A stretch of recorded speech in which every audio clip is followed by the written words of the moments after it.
candidatura italiana per le Olimpiadi invernali. Milano preme per primeggiare, rischia di saltare tutto il contrasto con il Movimento 5 Stelle. Ore decisive, Zaia, ieri sera a Ring, facciamo tutti un passo di lato.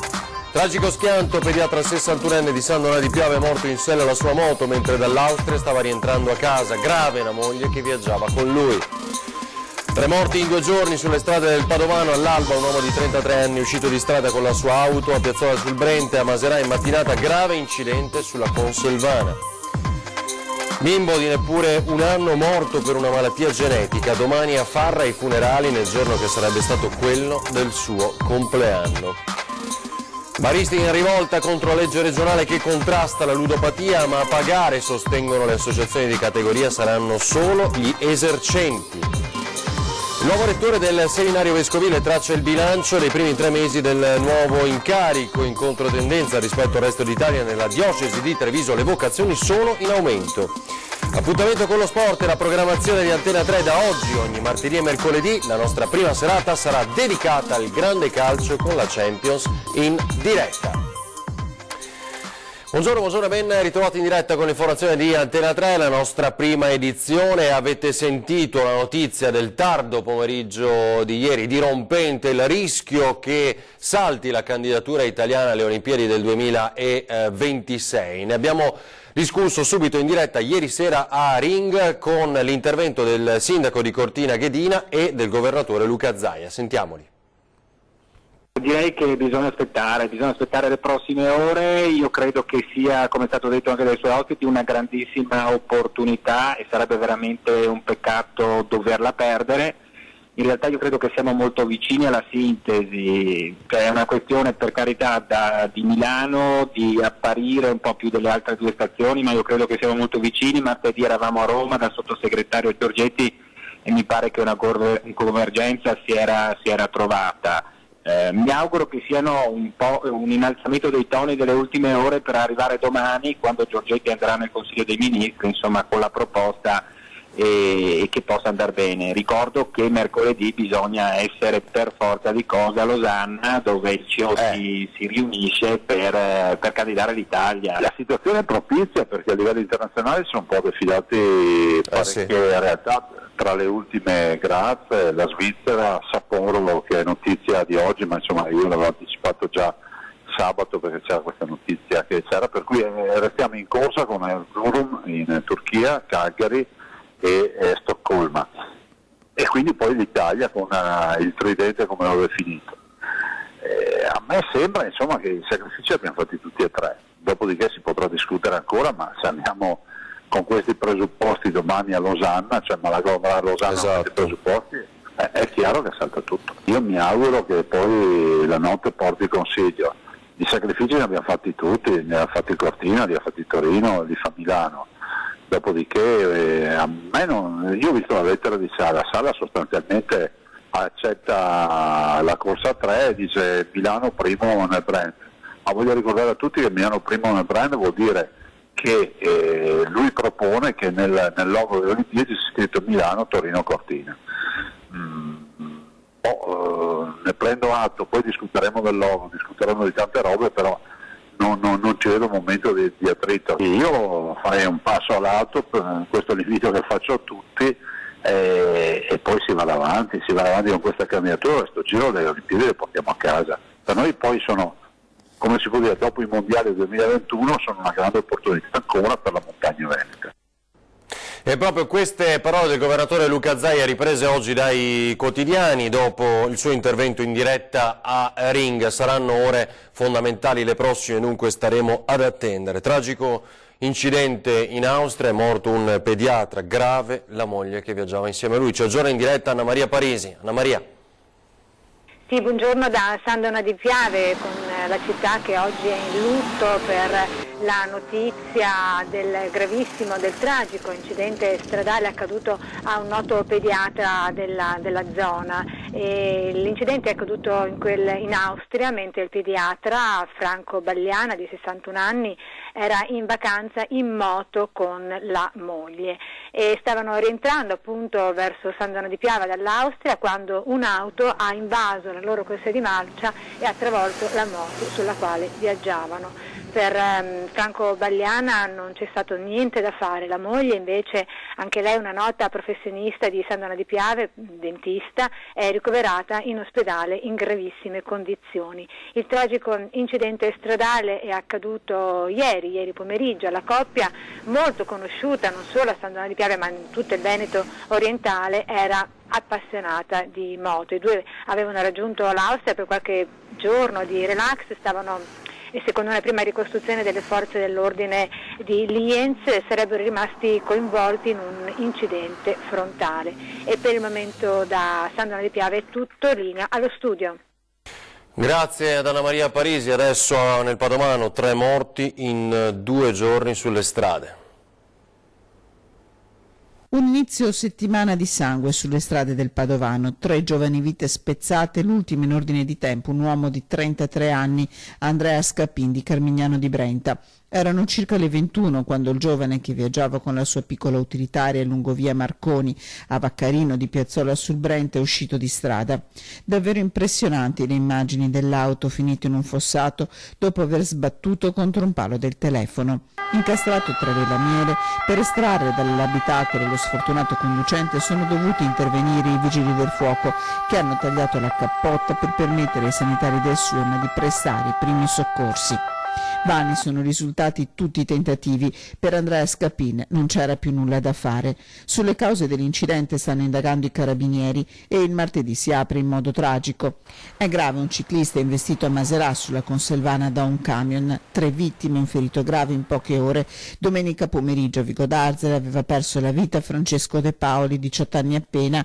In A13 nel pomeriggio di lunedì un giovane moldavo di 27 anni finito con la sua auto sotto una cisterna. Il corpo senza vita di una donna di 71 anni di Verona è stato individuato e recuperato questa mattina sul Monte Carega, al confine tra Trentino e Veneto, nei pressi del sentiero che conduce al rifugio Fraccaroli. Dai primi accertamenti il decesso è avvenuto a causa di una caduta accidentale. La denuncia della scomparsa era stata presentata ieri sera dai parenti della donna, che si era spostata in Trentino per un'escursione in montagna. Alle ricerche hanno partecipato gli uomini del Soccorso Alpino di Verona e di Ala insieme all'elicottero del 118 di Verona. La salma è stata recuperata e trasportata alla camera mortuaria di Ala. Adesso andiamo a Venezia per un incidente in laguna, un lancione è entrato in un motoscafo. C'è giorno in diretta Ilaria Marchiori. Ilaria. Buongiorno da Venezia, dove ieri pomeriggio, poco dopo le 16, ci sono stati momenti di paura a bordo di un motoscafo ACTV della linea 4.1 che è stato colpito da un lancione Gran Turismo alla fiancata mentre si apprestava ad entrare in Rio di Cannareggio. Il motoscafo diretto verso la stazione stava seguendo la rotta abituale dei mezzi pubblici che provengono da Sant'Alvise. Il lancione invece arrivava dal canale di San Secondo e nessuno ancora ha capito in realtà il motivo della collisione. Potrebbe essere una questione di mancata precedenza oppure anche una distrazione o semplicemente un guasto meccanico, tutte opzioni al vaglio degli inquirenti. Quando il motoscafo è entrato nel mezzo ACTV sono andati in frantumi ben 2 finestrini della cabina di poppa, le cui schegge si sono sparse un po' dappertutto. Quasi per miracolo, riporta l'azienda di trasporto ACTV, nessuno è rimasto seriamente ferito, anche se la paura tra i passeggeri è stata davvero tanta. 2 persone hanno riportato alcune scoriazioni ma non hanno chiesto l'intervento del 118 né di farsi medicare all'ospedale. Il motoscafo ovviamente non poteva continuare la navigazione in quelle condizioni e i passeggeri che dovevano proseguire hanno atteso una corsa sostitutiva. Da Venezia è tutto, restituisco la linea allo studio. Grazie Ilaria Marchiori. Sarà conferito venerdì prossimo l'incarico dei 7 super periti nominati dal GIP di Napoli, che nell'ambito delle indagini sulla tragedia della Solfatara di Pozzuoli del 12 settembre di un anno fa, in cui persero la vita 3 turisti, prenderanno parte all'incidente probatorio chiesto lo scorso 30 luglio dai PM di Napoli, titolari del fascicolo. Lo rende noto l'avvocato Berardi del Foro di Padova. Quel giorno, ricorderete, asfissiati dai gas morirono il piccolo Lorenzo Carrer, il padre Massimiliano e la madre Tiziana Zaramella nel tentativo di salvare il bimbo. Sopravvisse solo il figlio più piccolo della coppia, che oggi ha 9 anni, vive con la zia. Dall'inchiesta sono emerse gravi lacune sul piano della sicurezza sia per i visitatori sia per il personale impiegato nell'area, da allora sotto sequestro. Tra queste i camminamenti non tracciati, mancanza di segnaletica, nessuno studio preliminare sulla crosta calpestabile. Bimbo di neppure un anno morto per una malattia genetica. Domani a Farra i funerali nel giorno che sarebbe stato quello del suo compleanno. Morto per una malattia rara prima ancora di compiere un anno, e nel giorno del suo compleanno la comunità di Farra di Soligo si stringerà a mamma e papà per l'ultimo saluto. Si è spento ieri all'hospice pediatrico di Padova il piccolo Riccardo Barisan. Era nato il 19 settembre del 2017, apparentemente sano. Poi, verso dicembre, la drammatica diagnosi: affetto da una malattia genetica che lo avrebbe portato alla morte.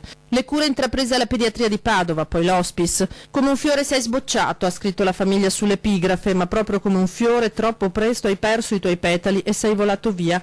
Papà Davide e mamma Sara, lui di Credazzola e di Sernaglia della Battaglia, hanno fatto di tutto in questi mesi per salvare il loro piccolo e poi, quando non c'è stato più nulla da fare, per alleviare le sue sofferenze. Il parroco Don Brunone de Toffola ha chiesto all'intera comunità di pregare per il bambino. Domani alle 17 i funerali, con la famiglia che ha deciso di devolvere eventuali offerte proprio alle strutture che hanno avuto in cura il piccolo. Comprano un motore online ma è una truffa. Sul sito di vendite online subito.it avevano pubblicizzato la vendita di un motore per una barca, spingendo l'acquirente, un operaio 42enne residente a Sossano, a effettuare a titolo di acconto un bonifico da 500 euro a favore di una carta ricaricabile, risultata intestata a uno degli indagati, che successivamente si rendeva irreperibile. I carabinieri della stazione di Sossano, dopo aver raccolto la denuncia della vittima, hanno avviato gli accertamenti e denunciato per il reato di truffa in concorso un 51enne e un 28enne residenti a Pescara. L'ultimo capitolo del degrado a Vicenza che vi stiamo raccontando quasi quotidianamente è ancora vicino a Campomarzo. Guardate queste immagini, siamo in pieno centro città, in Viale Roma, la strada che dalla stazione ferroviaria di Vicenza porta a Piazza Castello. La parola d'ordine dovrebbe essere decoro. Dovrebbe, perché di notte c'è chi sfrutta i locali chiusi come dormitorio. Ai Chang-Chu, titolare del bar Palladio, non ne può più di questa situazione di degrado assoluto. Più di una volta, dichiara al nostro microfono, si trova un individuo in condizioni disperate sdraiato contro la vetrata del suo bar. Mattina alle 6 c'è gente che dorme fuori il mio giardino. E questo non è tutto. E anche quando qualcuno vuole prendere fuori immondizia, quella mangiare immondizia. Sì, anche io ho visto fuori, anche mattina vieni alle 6, quando qualcuno anche prende dentro la cassetta immondizia a mangiare. Avete capito bene, gente che fruga nei cassonetti dell'umido per cercare qualcosa da mangiare e poi, le immagini sono più che mai eloquenti, si accascia contro il bidone immerso dai rifiuti, immagini che riportano alla mente il degrado delle favelas, ma qui ai noi siamo nel cuore della città del Palladio. A voi ogni commento, noi porteremo la questione al sindaco Rucco. Primo ristoro per i risparmiatori danneggiati dal crack delle ex Popolari Venete, ma riguarderà per ora solo 380 risparmiatori.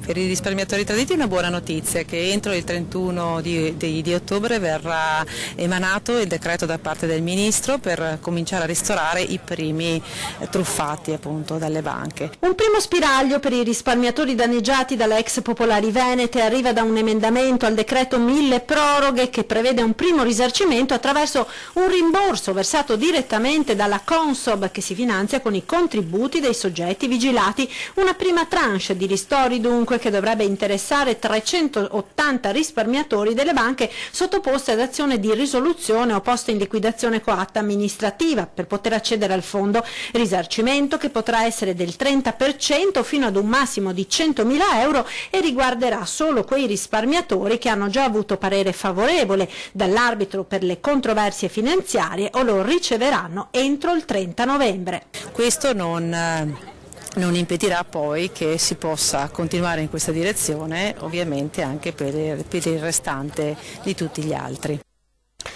E poi c'è un gruppo di baristi in rivolta contro la legge regionale allo studio in questi giorni che vuole contrastare le slot, le ludopatie.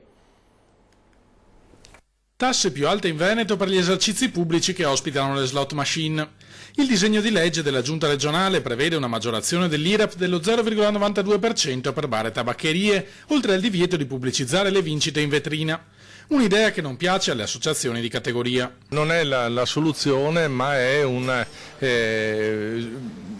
ma è assolutamente l'ennesimo provvedimento che serve per far cassa e non risolvere i problemi. Aumentare la tassazione a bar e ristoranti già tartassati dalle imposte, sostiene Ernesto Pancin dell'Associazione Esercenti Pubblici Esercizi di Venezia, non aiuta a combattere il gioco d'azzardo, ma solo a puntare il dito contro un colpevole di comodo. Temo che la politica voglia cercare un capro espiatorio e cerca nei negozi e nei pubblici esercizi, questo non è corretto. La stragrande maggioranza dei proventi del gioco d'azzardo, ricorda il rappresentante degli esercenti, finisce infatti nelle casse dello Stato. La lotta alla ludopatia e per quanto riguarda più in generale la lotta al gioco d'azzardo dovrebbe interessare tutto ciò che è gioco d'azzardo, e quindi parliamo dei monopoli, parliamo di tutti, dai gratta e vinci fino al Superenalotto, fino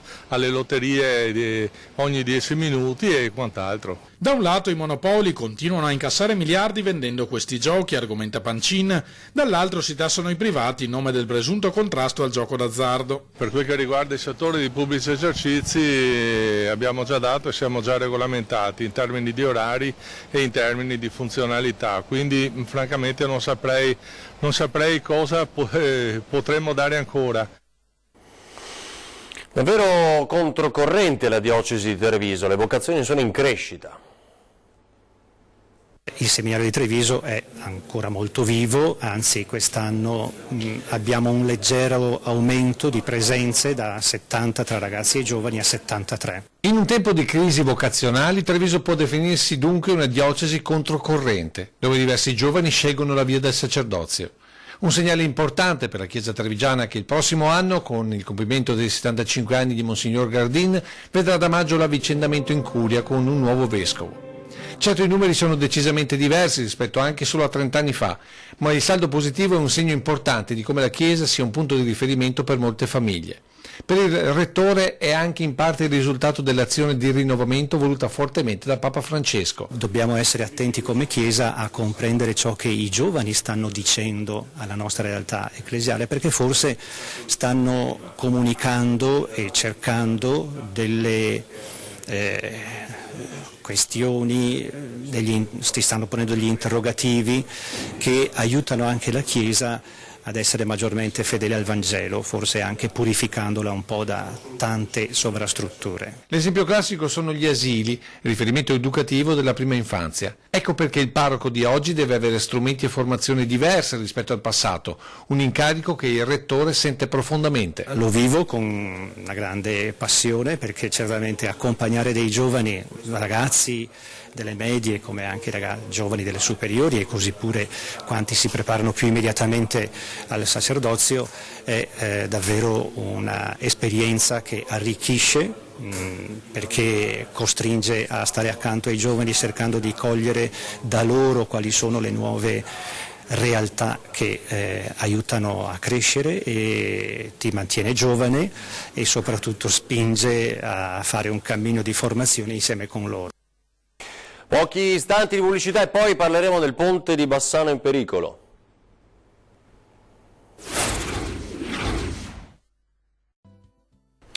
Torniamo in diretta e vediamo quali sono le condizioni di salute del ponte di Bassano. I media nazionali accendono i riflettori sul Ponte Vecchio. La miccia che ha scatenato il tam-tam mediatico sono i lavori di somma urgenza, perché le stilate 3 e 4 hanno registrato dei movimenti. Meglio intervenire allora, e dalle parole si è passati immediatamente ai fatti, con la delibera di qualche giorno fa e il sopralluogo di una ditta specializzata in lavori subacquei effettuato in giornata. Il Comune sta pensando anche a una soluzione per limitare al massimo i disagi durante le finestre di chiusura del ponte, una passerella. Noi chiederemo a Genio Civile di poter escogitare insieme una soluzione che possa mitigare la chiusura del ponte, che ad oggi non è ancora quantificata, ma sicuramente in occasione dei lavori di somma urgenza che faremo adesso tra pochissimo una chiusura è prevista. Speriamo di poter avere da Genio Civile una risposta positiva rispetto a una qualche possibilità di allestimento. Due ipotesi sul piatto: la prima, una soluzione simile a quella utilizzata per la dunata degli Alpini, oppure una passerella sospesa. Nelle prossime ore vertice con il Genio Civile per decidere il da farsi. I lavori di somma urgenza precederanno il via al cantiere vero e proprio, dovrebbe cominciare in dicembre-gennaio. Se si pensa a come è andata, con i lavori affidati da un tribunale a una ditta che poi non li ha completati, il rammarico è tanto. Ma ora c'è una nuova impresa e la speranza di vedere il Ponte Vecchio salvo crescono. Intanto, per venire incontro ai commercianti di Angarano, preoccupati dal calo di affluenza nei momenti di chiusura del Ponte Vecchio, il sindaco ha un'idea. Abbiamo deciso di proporre ai commercianti di Angarano, attraverso le categorie dei commercianti bassanesi, la realizzazione di alcuni eventi particolarmente attrattivi proprio lì in Angarano, in modo da mitigare, quando ci sarà la chiusura, la mancanza di attrattività e di possibilità di raggiungere quegli esercizi specifici. E ora da un gioiello storico all'altro andiamo a Treviso, qui famoso in tutto il mondo per avere la prima immagine di un uomo con gli occhiali. La sala del capitolo di San Nicolò affronta da questo mese la seconda e ultima parte del restauro. Posso senz'altro dire che per giugno dovremmo farcela. La promessa arriva dal professor Giuliano Ramalli, direttore dei lavori di restauro della sala del capitolo di San Nicolò a Treviso. Uno dei gioielli storico-artistici della città, conosciuto in tutto il mondo sia per l'autore, Tommaso da Modena, ma anche per questa immagine, la prima nella storia a ritrarre un paio di occhiali. Un'opera del 1200 che aveva bisogno di un intervento urgente di restauro, intervento iniziato lo scorso anno con gli studenti dell'Istituto Superiore Statale di Restauro. I lavori che sono iniziati la settimana scorsa riguardano una seconda tranche. L'anno scorso abbiamo restaurato 2 delle 4 pareti, gli affreschi su 2 delle 4 pareti, sempre con una metodologia che utilizziamo quest'anno, cioè dapprima un mese di cantiere didattico permettendo agli allievi delle nostre scuole di restauro del Ministero dei Beni Culturali di esercitare quanto appreso in laboratorio direttamente sul monumento. Questa prima fase si concluderà il 12 ottobre, dopodiché il lavoro verrà completato da restauratori professionisti sotto la nostra stretta sorveglianza. E già oggi, avvicinandoci come non mai a questi affreschi, si percepisce la bellezza di queste immagini che ritraggono quelle che erano le autorità dell'ordine domenicano di quei secoli. Così accanto al frate, con gli occhiali, riconosciamo il Papa trevigiano Niccolò Bocassino, salito al soglio pontificio, a quel tempo a Perugia, con il nome di Benedetto XI, con i grandi interventi al suo convento in riva al Sile, la costruzione dell'imponente Tempio di San Nicolò, pare fosse intenzionato a spostare a Treviso la sede papale. Un desiderio rimasto tale considerando che durò poco più di un anno, stroncato ufficialmente da un'indigestione di fichi in un'epoca dove il veleno nei piatti dei potenti scorreva abbondantemente. Una storia trevigiana, ha sottolineato l'assessore al turismo presente all'avvio dei valori, come molte altre da far scoprire a turisti, ma anche ai giovani trevigiani. I primi per l'evidente motore economico che li accompagnano, i secondi per evitare scempi come quelli incisi nella loggia dei Cavalieri. Questi punti straordinari, parliamo della sala del capitolo, però parliamo anche per esempio della loggia dei Cavalieri che purtroppo è salita agli onori delle cronache per ragioni che non vorrei mai sentire, no? Semplicemente dato il fatto che probabilmente chi si sofferma in certi luoghi non ne capisce quanto sacri sono, perché magari non comprendono semplicemente la storia. C'erano almeno 300 imprenditori ieri sera a Villa Giustiniani di Cittadella ad ascoltare il dialogo tra il banchiere Massimo Doris e il nostro direttore Luigi Bacialli, un incontro formativo su Eurobanche Futuro, una raccolta fondi per l'associazione Papa Giovanni XXIII. Nato a Bassano, originario di Tombolo, si è presentato così come un vicino di casa con una storia e più di qualche dritta da raccontare Massimo Doris, banchiere e amministratore delegato del gruppo Mediolanum, ai 300 imprenditori chiamati a raccolta dal Rotary Club Cittadella Alta Padovana.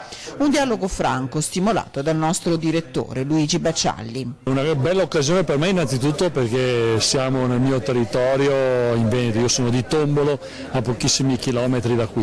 Siamo qui questa sera con tanti importanti imprenditori per vedere quali opportunità ci sono, capire qual è il mercato oggi e quali possono essere le opportunità di crescita per il nostro Paese e anche per questa regione, in particolare una regione sempre molto forte che rappresenta molto l'Italia. Un dialogo a due, allargato poi alla platea degli imprenditori presenti che dalla storia recente e da quel crack delle popolari venete non poteva che partire. Le banche si stanno dando da fare, chi c'è per sostituire chi c'era prima. Certo è che il mondo delle banche è cambiato, la regolamentazione è molto diversa, molto più stringente, quindi le banche non possono agire in totale libertà, ma a fianco al credito bancario si stanno sviluppando tanti altri sistemi che arrivano dal mercato. Il problema qual è? Che il calo, diciamo, dell'attività bancaria e la crescita di questi nuovi sistemi non sono contemporanei, non avvengono contemporaneamente alla stessa velocità, e quindi questo porta un po' di problematiche, ma se si guarda al futuro sicuramente possiamo essere positivi. Fiducia nel futuro, in un territorio che fonda le sue radici su solide basi e anche su grandi capacità di solidarietà. E sarà questo binomio, formazione e beneficenza. La serata sosteneva l'iniziativa Un pasto al giorno dell'associazione Papa Giovanni XXIII, la formula che il nuovo Rotary Club 2060, nato a febbraio, vuole portare avanti. Faremo altri eventi nel territorio con tematiche diverse e con fini diversi, magari aiutando altre realtà. Ad esempio adesso stiamo organizzando per marzo dell'anno prossimo un evento con Sebastiano Zanolli, però ci sarà qualcos'altro prima di marzo. Il grande calcio su Antena 3 tutti i martedì e mercoledì, quindi iniziamo questa sera, a partire da oggi la Champions torna in TV, qui Studio Voi Stadio, un attesissimo programma storico, coinvolgente, appuntamento di informazione sportiva, arriva in prima serata su Antena 3, dopo 20:10 l'edizione flash del telegiornale del Veneto, il miglior calcio europeo torna in televisione con i commenti delle partite, le emozioni, l'entusiasmo dei tifosi, le immancabili polemiche. Ora vi ricordiamo che tra poco, pochissimo, c'è ore 13, si parlerà del tema salute, le malattie renali, come si curano e come si prevengono, dottor Maurizio Nordio in studio e il dottor Cataldo Abaterusso con Marta Marangon. A 20:10 questa sera i consiglieri regionali del PD Graziano Azzalin, della Lega Alberto Villanova. Grazie, è tutto per questa edizione, ci rivediamo alle 18:30, adesso le previsioni meteo. Buona giornata.